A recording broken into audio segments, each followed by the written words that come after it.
know what time it is? Hey, I'm gonna tell you what, you know what time it is when they start dancing. Look at her. Now these are some of the craziest touchdown celebrations in NFL history. Alright, get ready because Chad Johnson took celebration creativity to a whole new level. I mean, this guy could have been a party planner in another life with the way he brought the drama to the end zone. Remember when he did his best Riverdance impersonation?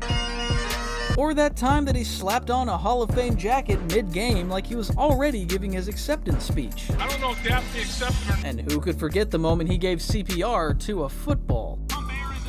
I swear, that football had more life in it after Chad was done with it than my phone on a Friday night. But hold up, the crowning jewel of Chad Ochocinco Johnson's celebration saga? His legendary putt. Yes, you heard that right. In a move that screamed, I'm here to win the Masters and catch touchdown. Bro was looking like Tiger Woods out there. And enraged others. And then there's Shawn Marman, flipping the switch with his lights out dance like he's trying to save on the electricity bill. This dude was everywhere in his prime, lighting up quarterbacks like it was his personal mission to ensure they all needed nightlights to sleep. Earning himself a spot in 3 Pro Bowls and bagging the Defensive Rookie of the Year award, Merriman wasn't just about the hits, he was about the show. His lights out celebration was like watching a superhero pose after saving the world. Except this hero wore cleats and was probably responsible for more than a few QBs checking under their beds at night. Now, let's talk about the Lambo Leap, the NFL's equivalent of a group hug that somehow turned into a legendary celebration. Imagine scoring a touchdown and then jumping into the stands like it's a mosh pit at a rock concert. The Lambo Leap isn't just any old jump, it's like the Green Bay Packers version of a trust fall, but with thousands of cheeseheads ready to catch you. This leap was invented by Leroy Butler in '93. Yeah, back when dinosaurs roamed the earth and your biggest worry was Y2K, this leap became the stuff of legends. The Lambo Leap is all about that heart-to-heart, soul-to-soul connection between the players and fans. The leap is for anyone brave enough to wear that green and gold and dive into a sea of fans. Simple, sweet, and straight to the point. It's the NFL's version of a group hug. Oh, you gotta finish the Lambo Leap. Oh man, talk about bringing the house down on Sundays. Odell Beckham Jr., the man, the myth, the meme generator, is that guy. This guy doesn't just catch footballs, he catches vibes, with celebrations ranging from running hurdles to channeling MJ with his thriller moves. OBJ brings more swag to the end zone than a high school prom. Seriously, the NFL should consider awarding points for style, because Beckham would be leading the league. After bouncing back from injuries like he's made of rubber, everyone's just waiting to see what kind of dance moves he'll bring out next. Will it be a TikTok trend or maybe a throwback to the Macarena? Stay tuned, because if Beckham's playing, you know the end zone's about to turn into a dance floor. Dance.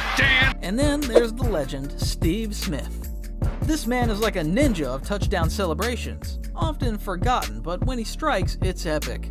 Smith didn't just score touchdowns, he scored them with flair, humor, and a pinch of sass. Ever seen a guy fence with a goalpost? Steve Smith did that. Smith gets behind the... What about wiping the football's butt after a touchdown like it's a newborn? Steve Smith did that too. The energy this man brought to the field could power a small city. But wait, Smith rose his way in the end zone with his rowboat celebration. An ugly love boat scandal, Smith rose his way through the end zone, showing us he doesn't just do his homework, he turns it into comedy gold. Talk about timing and knowing how to make a splash without even getting wet. These guys aren't just football players, they're primetime entertainers. But what caught the attention of a lot of people was when Cam Dab Daddy Newton made the dab dance a big deal. By the time Super Bowl 50 rolled around, the dab was everywhere. I mean everywhere. LeBron James was hitting it on the court. Paul Pogba was bringing it to the soccer fields of Europe. And even the NFL's head honchos like Andy Reid and Roger Goodell gave it their best shot. Though, let's be real, those attempts were more like watching your dad try to be cool at a family barbecue. Cam Newton, crowned Dab Daddy by Migos themselves, turned a simple move into an NFL staple. It's like he discovered the secret sauce to touchdown celebrations. Easy enough for anyone to do? Check. Guaranteed to make your opponents seethe with envy? Double check. The dab became so iconic you'd see kids at sports events dabbing with more enthusiasm than a squirrel finding a hidden stash of nuts. And Cam, he's sitting on the throne of Dab Kingdom, ruling with an iron fist and a bendy elbow. Let's talk about Jimmy Graham, the guy who apparently mistook the football field for an NBA court. Yes, you heard that right. This dude, a former basketball player turned football titan, thought, why not dunk on him? Every time he scored from 2011 to 2014 with the New Orleans Saints.